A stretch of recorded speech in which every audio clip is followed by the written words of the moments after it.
everyone, welcome to the second lecture of NCERT explanation series। और आज हम पढ़ने वाले हैं from this particular point onwards. हमने आइडेंटिफिकेशन के बारे में थोड़ी सी डिटेल पहले ही पता कर ली थी, अब हम आज थोड़ा सा और डिटेल पता करने वाले हैं। ठीक है, so in order to facilitate start करते हैं। In order to facilitate the study, number of scientist have established procedures to assign scientific name to each of the organism. पहले हमने ये पढ़ा था कि ऑर्गेनिज्म को कैसे आइडेंटिफाई कर किस क्यों आइडेंटिफाई करना ज़रूरी है, राइट। ये हमने पढ़ा था। उसको एक साइंटिफिक नेम देना क्यों ज़रूरी है, राइट, वो हमने पढ़ा था। तो अगर हमें एक साइंटिफिक नेम असाइन करना है तो हमने क्या करा है, कुछ प्रोसीजर्स बनाए हैं, कुछ पर्टिकुलर स्टेप्स बनाए हैं, उसके बारे में देखते हैं। So acceptable to the biologist all over the world, जो कि सारे बायोलॉजिस्ट्स को मानना है। और for plants the scientific names are based on agreed principles and criteria which are provided by the ICBN। मतलब एक ICBN नाम की एक ऑर्गेनाइजेशन है जो कि प्रोवाइड करती है सारे के सारे प्रिंसिपल, सारे के सारे क्राइटेरिया के किस बेसिस पे हम एक प्लांट का नाम रख सकते हैं। इस ICBN की फुल फॉर्म जो है वो थोड़ी सी इंपॉर्टेंट है, थोड़ी सी एक्चुअली में इंपॉर्टेंट है, और मैं आपको डिफरेंस भी बताता हूँ दोनों में क्या है। ICBN और ICZN जो यहाँ पे दे रखा है, ZN आप समझ गए होंगे, कोड फॉर जूलॉजिकल नॉमेनक्लेचर, मतलब एनिमल्स है। तो प्लांट्स के लिए है हमारे पास ICBN, और for the animals we are having ICZN। तो इसकी फुल फॉर्म क्या है, इंटरनेशनल ICBN के देखते हैं पहले, international code for botanical nomenclature.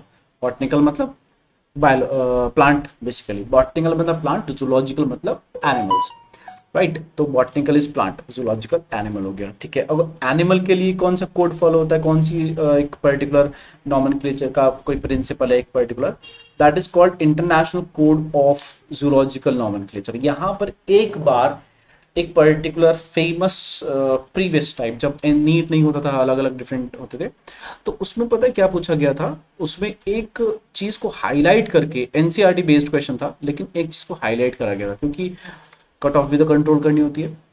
तो यहाँ पर ऑफ दे रखा है और यहाँ पर फॉर दे रखा है। थोड़ा सा अगर ये किसी ने ध्यान नहीं दिया है तो इस पे उसके मार्क्स कट हो जाते हैं। ठीक है, international code of zoological nomenclature है और एक जगह international code for biological botanical nomenclature है। तो ये थोड़ा सा एक डिफरेंस है और ये हमें ध्यान देना होता है एक्चुअली में, क्योंकि एक बार पूछा गया था, दैट्स व्हाई आई फेल्ट कि आपको बता देता हूँ, है ना। ठीक है, okay. The scientific names ensure that each organism has only one name. Science में हम एक ऑर्गेनिज्म को एक नाम दे दिया बस, उसके बाद उसको कोई नाम नहीं दिया जाता। देखिए, अगर ICBN एक पर्टिकुलर एनिमल है, उसको आप प्लांट का नाम नहीं दे सकते, प्लांट के नाम को आप एनिमल का नाम नहीं दे सकते। ठीक है, तो ये ऑलरेडी अंडरस्टूड होता है। और क्योंकि रूल्स जो होते हैं हमारे नेमिंग करने के, वो थोड़े से साइंटिफिक है, और वो साइंटिफिक इस तरीके से होता है कि पर्टिकुलर प्लेस के नाम पे, पर्टिकुलर साइंटिस्ट के नाम पे, या फिर पर्टिकुलर ज्योग्राफिकल रीजन के हिसाब से। तो सेट ऑफ रूल्स हैं जो कि हम फॉलो करते हैं, ऐसे ही नहीं मन में आया कुछ भी हमने बना दिया। और हाँ, कभी भी एक प्लांट और एक एनिमल का नाम सेम नहीं हो सकता। वो ICBN और ICZN कंटिन्यूसली इस चीज, उनके रूल्स इस तरीके से बनाए गए हैं कि आपस में क्लैश ना हो। ठीक है, description of any one organism should be enable the people any part in any part of the world to write to the same name. तो अगर हम किसी भी ऑर्गेनिज्म का को डिस्क्राइब कर रहे हैं, तो हम उस ऑर्गेनिज्म का अगर उसके फीचर्स के बेसिस पे, है ना, कि उसकी बॉडी में क्या क्या चीज़ें प्रेजेंट है, उसके बेसिस पे अगर हम एक एंट्री, एक पर्टिकुलर सेटअप, एक पर्टिकुलर प्रोजेक्ट एक बनाते हैं, तो हमारे पास कंक्लूजन सेम होना चाहिए। ठीक है, अगर मैं टाइगर की बात कर रहा हूँ और हमें पता लगे कि भाई टाइगर का नाम ये है पर्टिकुलर, तो वो वही होना चाहिए in any part of the world that you do. ठीक है, they also ensure that such a name has not been used for any other non organism. तो ये ऑर्गेनाइजेशन ये पहले से डिसाइड करके रखती है कि जो एक बार एक पर्टिकुलर ऑर्गेनिज्म को नाम दे दिया, वो दूसरे ऑर्गेनिज्म को हम नाम नहीं दे सकते। ठीक है, ओके। अब बात करते हैं कि biologist follow universally accepted principles to provide the scientific names to the known organisms। तो जो भी हमारे पास नोन ऑर्गेनिज्म है, जिनका हमें पता है ना, उसी का ही हम नाम दे सकते हैं। जो अभी डिस्कवरी नहीं हो उसका नाम कैसे दे सकते हैं। तो जो जो हमने डिस्कवर कर लिया उसका हम नाम कैसे दे सकते हैं, हम एक यूनिवर्सली फॉलो एक एक्सेप्टेड प्रिंसिपल है, उसके बेसिस पे नाम देते हैं। ठीक है, अच्छा। अब हर एक नाम की जब हम बात कर रहे हैं कि हर एक नाम अलग अलग होता है, तो हम एक नाम का एक एनालिसिस कर रहे हैं कि किस तरीके से नाम दिया जाता है, उस नाम के क्या क्या पार्ट्स होते हैं। तो फॉर एग्जांपल अगर किसी का नाम है मान लीजिए राम शर्मा, तो उसमें वो लिखेगा राम और वो लिखेगा Sharma, right. So the word Ram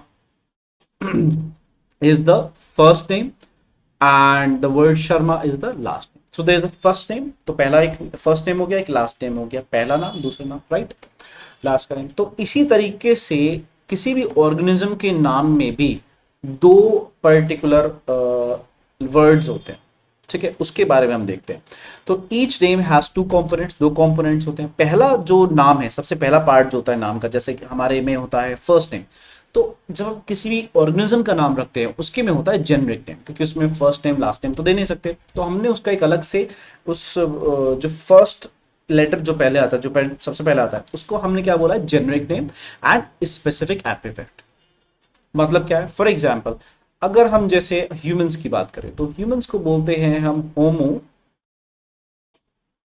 sapiens. अभी ये सही नहीं लिखा है बट ह्यूमंस का नाम ऐसे होता है, रिप्रेजेंटेशन के हिसाब से अभी सही नहीं लिखा है, ठीक है। कभी आप सोचो कि सर ने तो ऐसे बताया, ओके। तो होमो सेपियंस नाम है। तो द वर्ड होमो ये है हमारा जेनरिक नेम और द वर्ड सेपियन ये है हमारा स्पेसिफिक एपिथेट, ठीक है।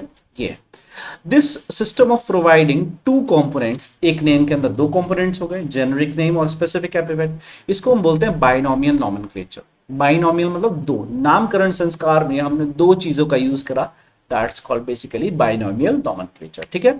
तो क्या ट्राइनोमियल भी होता है, क्या क्वाड्रा भी होता है, पेंटा भी होता है, ऐसे सिस्टम्स कॉम्प्लेक्स करने को तो हम कर सकते हैं, लेकिन most widely accepted binomial nomenclature है, हम स्टडीज में भी वही प्रेफर करते हैं, ठीक है।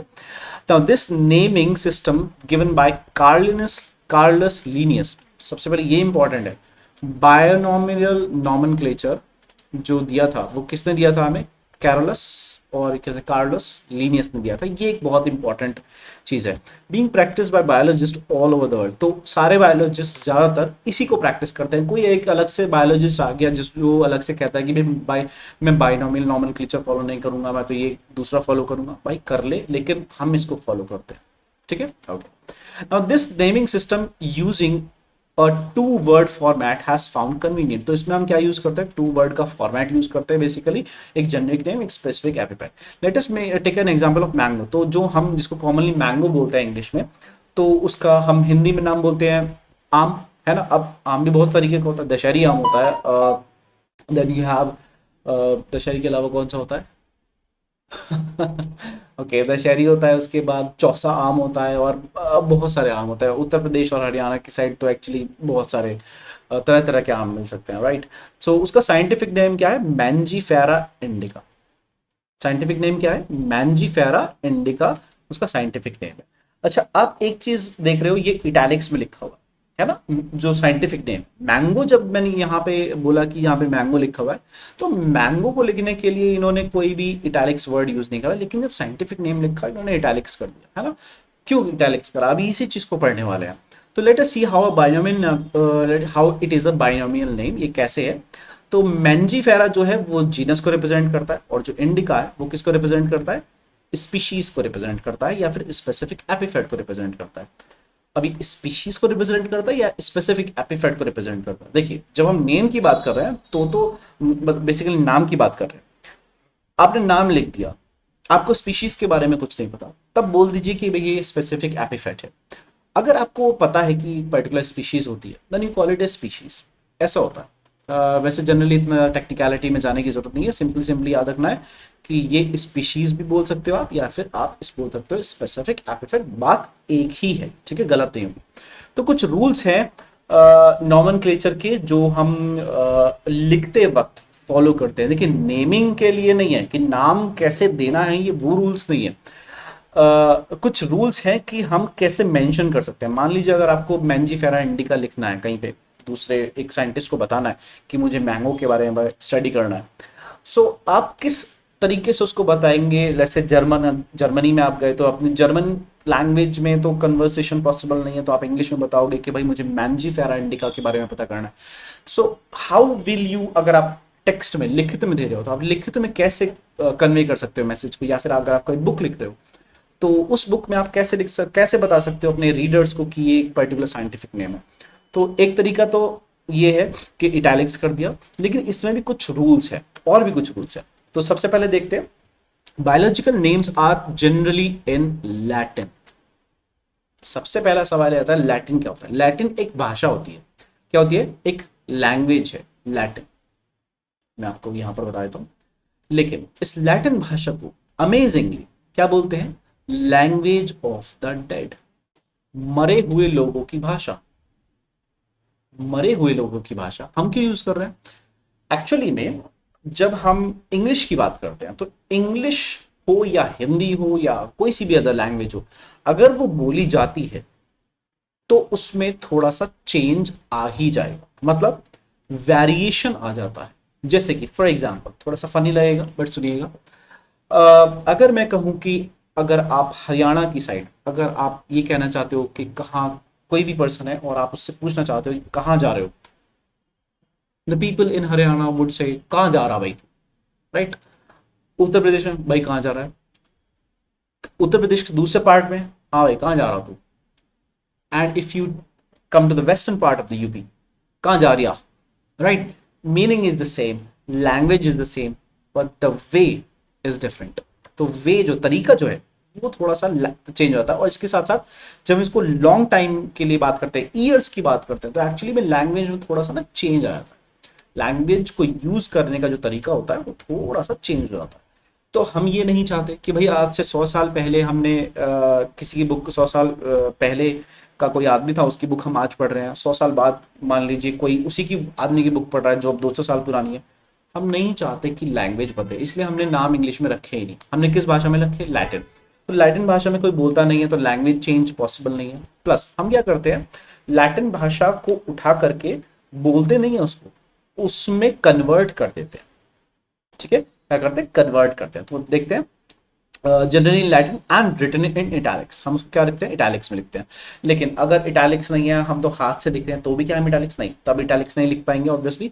दे आर लैटिनाइज्ड और derived from Latin irrespective of their origin, मतलब कहीं से भी पाया गया हो, जरूरी नहीं है कि आपको एक पर्टिकुलर कंट्री, अगर यूरोप में पाया गया तो ही लैटिन, अगर इंडिया में पाया गया तो ही लैटिन भाषा यूज करेंगे, अगर अमेरिका में पाया गया तो नहीं, ऐसा कुछ नहीं। किसी भी वर्ल्ड के किसी भी पार्ट में कोई भी ऑर्गेनिज्म मिल जाए, हम क्या करेंगे, उसका लैटिन भाषा में उसको क्या बोलते हैं, हम जनरली उसको देखा जाएगा। ठीक है, okay. The first word in the biological name represents a genus while the second component denotes the specific एपिफेट।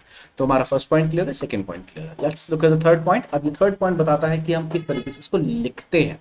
ठीक है, both the words in the biological name when hand written, अगर आप इसको लिख रहे हो, then they are separately underlined or printed in italics to indicate their Latin origin. अब आपको ध्यान होगा, मैंने कहा था कि ये जो होमो सेपियन लिख रहा हूँ मैं सही नहीं लिख रहा हूँ। मैंने ये इसलिए कहा था क्योंकि मैं सही नहीं लिख रहा हूँ, क्योंकि अकॉर्डिंग टू द रूल मुझे क्या करना होगा, इन दोनों को सेपरेटली, ध्यान रखिएगा, सेपरेटली अंडरलाइन करना है। देखिए यहाँ पे लिखा हुआ है सेपरेटली अंडरलाइन। आप इसको इस तरीके से अंडरलाइन नहीं कर सकते, नहीं, ये गलत है। ठीक है, तो हमें क्या करना होता है, ऐसे अलग अलग। क्यों अलग अलग, क्यों, क्योंकि हमें ये रिप्रेजेंट करना है कि ये जीनस है और ये स्पीशीज है। लेकिन आप कहोगे कि अगर मैंने सेपियंस को पहले लिख दिया, होमो को बाद में लिख दिया, तो क्या पता लग पाएगा, बिल्कुल पता लग पाएगा कि गड़बड़ है। क्यों, जीनस को जीनस ही बनाने के लिए हमने एक और काम करा। हमने क्या करा है कि, अच्छा चलिए मैं आपको पढ़ के बताता हूँ तो ज़्यादा अच्छा लगेगा।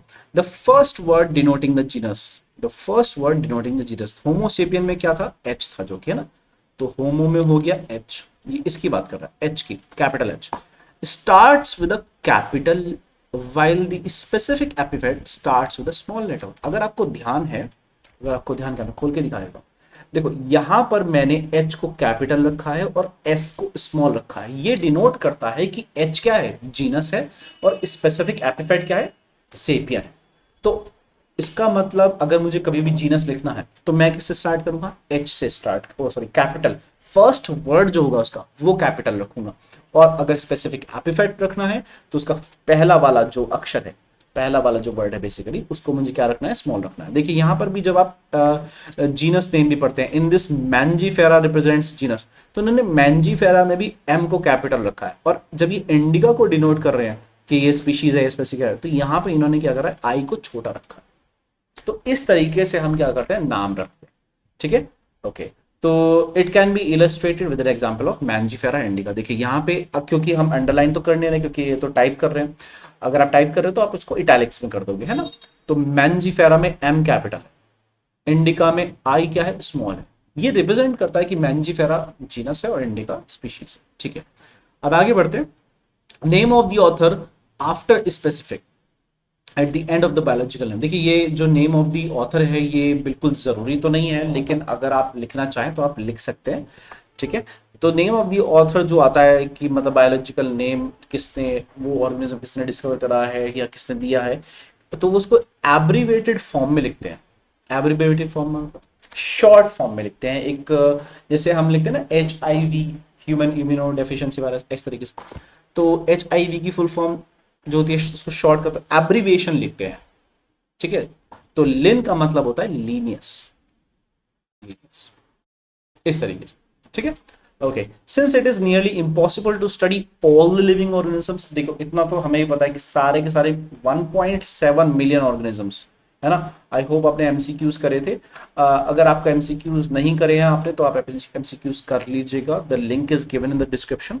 आप इसी टॉपिक से रिलेटेड एमसीक्यूज गिवन है, नीट बेस्ड है, आप कर सकते हैं।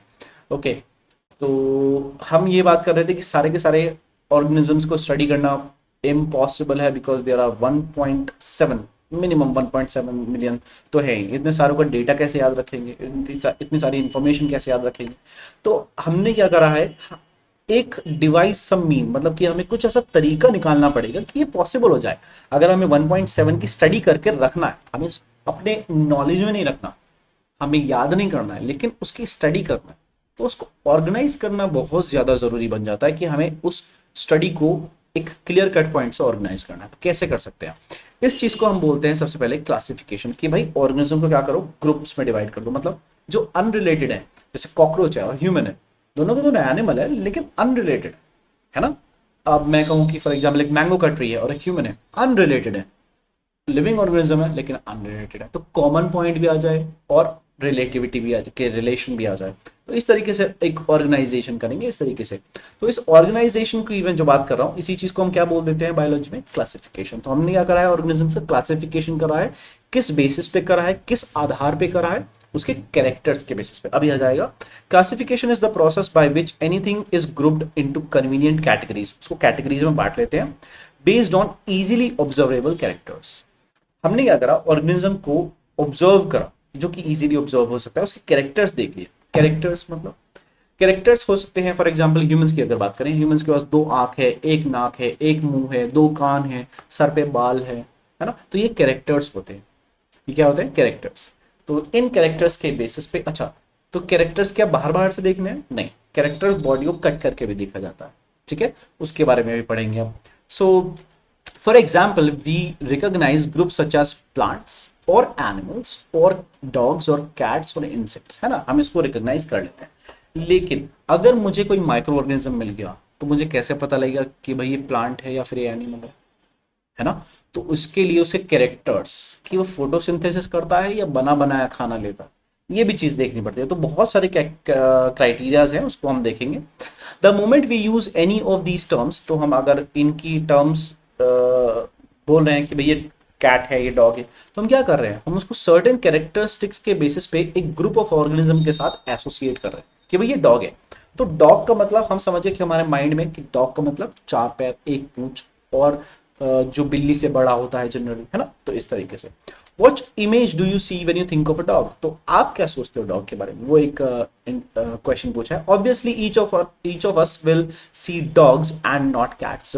डॉग की बात कर रहे हैं तो डॉग की ही बात कर रहे हैं, है ना। किसी के भी दिमाग में एकदम से कैट नहीं आएगा, एलिफेंट नहीं आएगा। तो आपको स्पेसिफिकली पता है what we are talking about, है ना, किसके बारे में बात कर रहे हैं। Now if we were to think of Alsatians, ये एल्सैटियंस क्या होता है, well Alsatians is a group of animal, ये एक तरीके का डॉग होता है, तो उसकी बात कर रहे हैं। ठीक है, we know what we are talking about, तो हमें पता होगा कि हम किसकी बात कर रहे हैं, जिसको इसके बारे में पता है। ठीक है, similarly suppose if you were to say mammal, अगर आप मैमल की बात कर रहे हो, मैमल में जैसे कि हम, है ना, तो ह्यूमन बींग्स हो गए, जिराफ हो गया, एलिफेंट हो गया जिसके पास मेमोरी ग्लैंड्स हैं, है ना, डॉग्स हो गए, कैट्स हो गए, तो आप समझ जाओगे कि हम मैमल किस पर्टिकुलर कैटेगरी की, किस पर्टिकुलर ग्रुप की बात कर रहे हैं।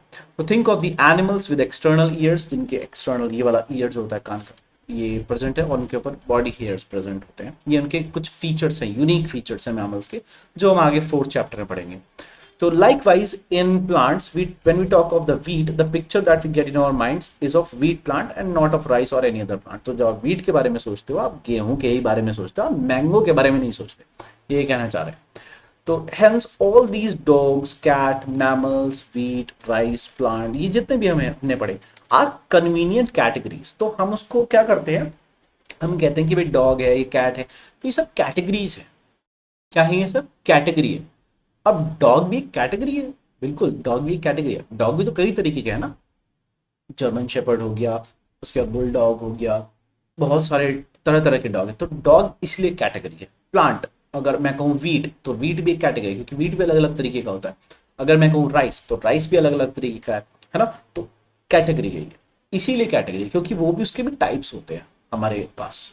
ओके, तो are convenient category to be use to study organism, और इन्हीं पर्टिकुलर कैटेगरीज को हम स्टडी करते हैं, और इन्हीं पर्टिकुलर कैटेगरीज को जब हम स्टडी करते हैं तब हमें पता लगता है कि क्या क्या पर्टिकुलर चीज़ें हैं। ओके ओके, मेरे पर्टिकुलर इसकी वजह से आपको दिखाई नहीं दे रहा होगा, मैं इसको काम करता हूँ या शिफ्ट कर देता हूँ। ओके, तो that will be much better. ठीक है, वैसे मैं ध्यान रखूंगा कि इधर का कंटेंट हाइड ना हो जाए, लेफ्ट हैंड साइड का स्क्रीन का। ओके, ठीक है। तो the scientific term for these categories is taxa. ये इंपॉर्टेंट है, टैक्सा। टैक्सा क्या बोलते हैं? बेसिकली हम क्या कह रहे हैं, कैटेगरी जो है, चाहे वो छोटी हो चाहे वो बड़ी हो, हम उसको क्या बोल रहे हैं? टैक्सा बोल रहे हैं। तो इसका मतलब मैं अगर कह रहा हूं एनिमल, टैक्सा है कॉमन भाषा के लिए, अभी फिलहाल कॉमन भाषा के समझने के पॉइंट ऑफ व्यू से बता रहा हूँ। डॉग एक टैक्सा है, तो कैटेगरी की बात चल रही है, चाहे छोटी हो चाहे बड़ी हो, बट वो एक टैक्सा है। अगर मैं कहूँ फ्लैश ईटिंग एनिमल्स, तो ये भी एक कैटेगरी है, ये भी एक टैक्सा है। ठीक है, इस तरीके से। अब इसको हम बायोलॉजी में अप्लाई करके देखते हैं। Here you must recognise that taxa indicate categories at very different levels. जैसे कि मैंने बताया, मीट ईटिंग एनिमल्स में आप डॉग भी इंक्लूड कर सकते हो, आप कैट भी इंक्लूड कर सकते हो, आप शेर को भी इंक्लूड कर सकते हो, आप टाइगर को भी, लेपर्ड को भी, बहुत सारे डिफरेंट डिफरेंट टाइप के आ गए, राइट। तो ये सब है। अच्छा, प्लांट इज ऑल्सो टैक्सा। जब मैं बोलता हूं कि एनिमल, वो भी एक टैक्सा है। तो छोटी कैटेगरी है, बड़ी category, but basically it means category, taxa. तो बायोलॉजी में कैटेगरी मतलब taxa. Wheat is also a taxa, क्योंकि वीट के भी अलग अलग टाइप्स हैं। अगर हम कहें कि भाई डॉग, डॉग के भी अलग अलग टाइप्स हैं। अगर मैं कह रहा हूं कि डॉग में भी I am talking about German Shepherd, हाँ, अब ये टैक्सा नहीं रहा, अब ये टैक्सा नहीं रहा। सिमिलरली एनिमल, उस वो क्या रहा उसके बारे में बात करेंगे। तो animals, mammals, dogs, all are belonging to the taxa, मतलब कि सारे के सारे क्या है? टेक्सा है। So but you know that dog is a mammal and mammals are animal, therefore animals, mammals, dogs represent taxa at different level. तो ये सारे के सारे टेक्सा को ही रिप्रेजेंट कर रहे हैं, बस लेवल थोड़े से अलग अलग हैं। ठीक है, ये कहना चाह रहे हैं। Okay, hence based on characteristics all living organisms can be classified into different taxa. मतलब उनकी कैरेक्टरिस्टिक्स को, उनके फीचर्स को स्टडी करके हम अलग अलग टैक्सा में बांट सकते हैं। जैसे कि हमने कहा कि ह्यूमंस को हम कह सकते हैं कि एनिमल भी है, तो ये भी एक टैक्सा है। हम कह सकते हैं कि भाई ये आप आगे 4th चैप्टर में पढ़ोगे, ये कॉर्डेट में आते हैं, ये भी एक टैक्सा है। हम पढ़ेंगे कि मैमल्स में आते हैं, ये भी एक टैक्सा है। हम कहेंगे कि टेट्रापोडा में आते हैं, ये भी एक टैक्सा है। मतलब अलग अलग कैटेगरीज है। तो सब कैटेगरीज को मिला करके हम क्या कह सकते हैं कि भाई सब कैटेगरीज अलग अलग मिलके भी टैक्सा है, और जो ग्रुप वाइज इनकी जो एक बड़ी कैटेगरी है वो भी एक टैक्सा है। तो कैटेगरी छोटी हो या बड़ी हो, इट्स अ टैक्सा। तो इस प्रोसेस ऑफ क्लासिफिकेशन, और इस तरिके से, क्योंकि टैक्सा टैक्सा खेलते खेलते हम जो टैक्सा टैक्सा करेंगे, that is basically called the taxonomy. ठीक है, तो process of classification where we classify the organisms into different taxa, वो है टैक्सोनॉमी। अब किस आधार पे आप डिवाइड कर सकते हो, है ना, तो ये हम पढ़ते हैं। देखो, एक्सटर्नल एंड इंटरनल स्ट्रक्चर। यहाँ पे एक चीज मैं आपको इंट्रोड्यूस करके बताता हूँ, क्योंकि एनसीईआरटी में मैं ये सीरीज इसलिए लेके आया हूँ क्योंकि एनसीईआरटी जो है बस लिख देता है, टर्म का एक्सप्लेनेशन एनसीईआरटी में आपको नहीं मिलता, राइट। तो एक्सटर्नल फीचर की जब हम स्टडी करते हैं, ये आप लिख लीजिए कहीं पर भी, एनसीईआरटी में लिखेंगे ऑब्वियसली, कि एक्सटर्नल फीचर की जब आप स्टडी करते हो that is called as morphology. क्या बोलते हैं उसको? मॉर्फोलॉजी, ठीक है, ओके।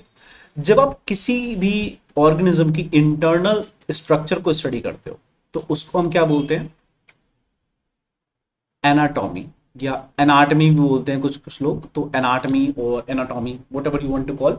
तो अगर हम केवल बाहर बाहर से इंसान कोई भी ऑर्गेनिज्म है उसको, चाहे प्लांट चाहे एनिमल, उसको हमने कट नहीं करा, बाहर बाहर से स्टडी कर रहे हैं, एक्सटर्नल स्टडी कर रहे हैं मॉर्फोलॉजी, और उसको अंदर से कट करके डाइसेक्ट करके अलग अलग एंगल से डाइसेक्ट करके उसको उसका अंदर का पार्ट स्टडी करें, अंदर का कि अंदर क्या क्या चीजें प्रेजेंट है उस ऑर्गेनिज्म में, वो हो गया हमारा एनाटॉमी, ठीक है, ओके।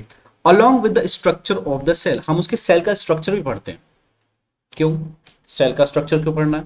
देखो, एक मल्टी सेलुलर पेड़ है, पेड़ मल्टी सेलुलर होता है, उसका हमने स्ट्रक्चर देखा, हम भी मल्टी सेलुलर, हमने भी इसका स्ट्रक्चर देखा, हमने देखा कि भाई प्लांट के अंदर का जो सेल था उसका स्ट्रक्चर अलग है, जो ह्यूमन के अंदर का जो सेल था उसका स्ट्रक्चर अलग है ना। तो काफी डिफरेंस हमें वहां भी मिलेंगे, तो हम उसको भी स्टडी करते हैं, ठीक है। फिर हम कहते हैं कि डेवलपमेंटल प्रोसेस कौन कैसे बना है। ह्यूमन बींग्स के अंदर जो डेवलपमेंट होता है वो मदर की बॉडी के अंदर होता है, किसी और एनिमल में जैसे कि हम बात करें एम्फीबियंस में, फ्रॉग्स वगैरह में, उनमें बॉडी के बाहर होता है। तो उसमें डेवलपमेंट कैसे होता है, किस किस चीज में डिफरेंस होता है, वो सब हम स्टडी करते हैं।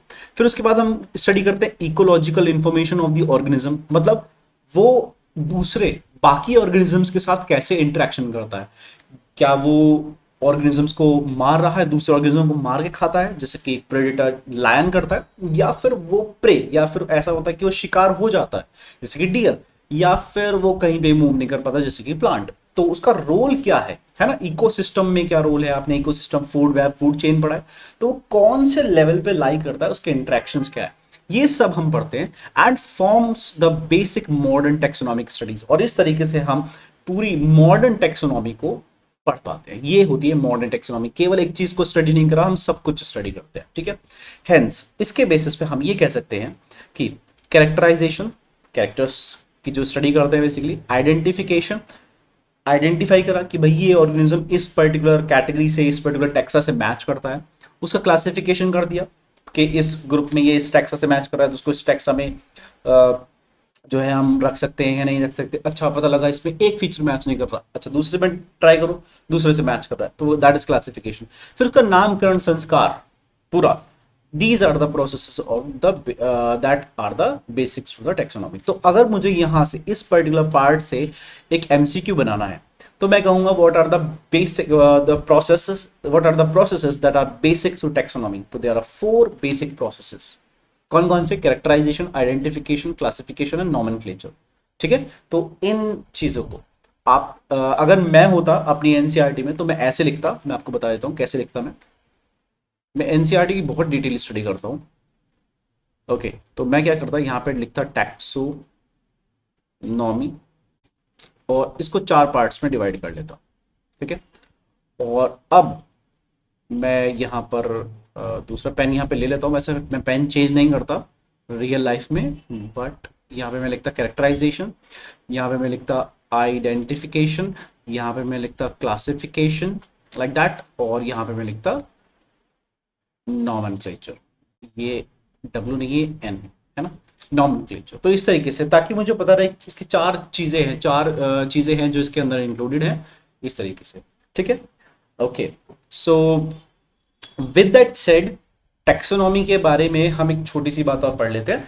Taxonomy is not something new, ऐसा नहीं है कोई एक नया बहुत ही सुपर न्यू फीचर है, नहीं। Human beings have been interested in knowing more and more about the various kinds of organisms, particularly with reference to their own use. मतलब इंसान जो है काफी टाइम से, मतलब एरिस्टोटल के टाइम से, जिसको हम फादर ऑफ बायोलॉजी बोलते हैं, तो एरिस्टोटल के टाइम से ही हम ऑर्गेनिजम्स को जानने की कोशिश में लगे हुए हैं, और ऑर्गेनिजम्स को हम आइडेंटिफाई करके उनको कैटेगरीज में डिवाइड करना तब से हम करते हैं। क्यों करते हैं?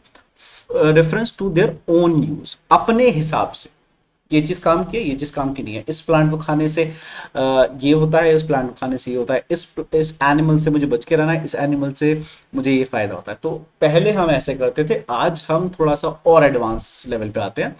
ठीक है, एडवांस लेवल पे स्टडी करते हैं। In early days the human beings needed to find sources for their basic needs, जैसे कि फूड, क्लोथिंग, शेल्टर, इन सब चीज़ों की नीड थी, है ना, तो वो था basics. Now hence the earliest classification were based on the uses, क्योंकि बेसिस ही यही था कि भाई फूड के लिए क्या, क्लोथिंग के लिए क्या, शेल्टर के लिए क्या यूज कर सकते हैं। तो बेस्ड ऑन दैट हमने एक पर्टिकुलर क्राइटेरिया बना रखा था यूजेस के बेसिस पे कि डिफरेंट डिफरेंट ऑर्गेनिजम्स को हम कैसे यूज कर सकते हैं for our benefit.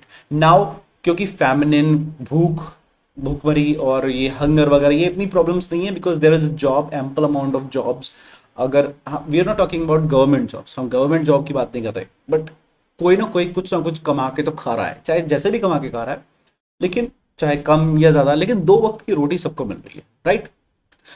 May be ऐसा हो सकता है कि खुश नहीं है, financial condition and all that, वो अलग चीज हो सकती है, लेकिन सबको प्रॉपर बेसिक न्यूट्रिशंस मिल रहे हैं। तो now you have food, now you have clothing, now you have shelter. तो अब इन सब चीजों का ये काम हो चुके हैं। अब हम क्या करते हैं, हम एथिक्स भी ले आते हैं कि मॉरल वैल्यूज हमारी क्या कहती है कि भाई किसी भी जानवर को मत मारो एंड ऑल दैट। तो हम इन चीजों के बारे में बात कर लेते हैं। लेकिन अगर हमारा पेट ही नहीं भरा है तो हम किसी भी जानवर को मार के खा जाते, अर्ली मैन जैसा करते थे, है ना? तो ये इनका कहने का मतलब है। Okay, so that's it. अब हम सिस्टमैटिक्स वाला पार्ट और जो ये बाकी के पार्ट्स हैं वो हम एक लेटर वीडियो में, नेक्स्ट वीडियो में, नेक्स्ट एपिसोड में कवर करेंगे। मैं आपको एक चीज़ बता देता हूँ, जो भी हमने पार्ट आज कवर करा है उससे रिलेटेड एमसीक्यूज, नीट लेवल के एमसीक्यूज आपको फ्री ऑफ कॉस्ट मिल जाएंगे if you go to just simply a website called prepare.neetug.online। और मैं इतना सब कुछ क्यों लिख रहा हूं जब ये ऑलरेडी यहाँ पर गिवन है ना, यहाँ पर गिवन है ना, prepare.neetug.online। अच्छा, ये वेबसाइट पे आप जाइएगा, आपको क्या करना है, एक अकाउंट क्रिएट करना है, क्रिएट एन अकाउंट करके होगा ऑप्शन, आप उसमें अकाउंट क्रिएट करिए, अपना ईमेल वेरीफाई करिए कि वो आपका ईमेल है या नहीं है, क्योंकि दूसरे का ईमेल डाल देते हैं कभी कभी, तो वो वेरिफिकेशन मैंने रखा है। ईमेल जैसे ही आप वेरीफाई करेंगे, अपना ईमेल खोल के लिंक पे क्लिक करिएगा, ईमेल वेरीफाई हो जाएगा। उसके बाद आपको दिखाई देगा biology preparation, biology NCERT preparation नाम से कोर्स होगा। आप उस पर क्लिक करिएगा, उसमें आ जाएगा सेल्फ एनरोलमेंट की नाम से, उसमें आप NCERT 100 डालिए, ये विदाउट स्पेसेस, और ये कैपिटल में, NCERT कैपिटल में, और 100 न्यूमेरिक्स में, नो स्पेसेस। जैसे ही आप ये डालते हैं, that course will be unlocked for you, आपके लिए अनलॉक हो जाएगा and you can simply practice your MCQs। ठीक है, तो that's it for today and I hope this helps.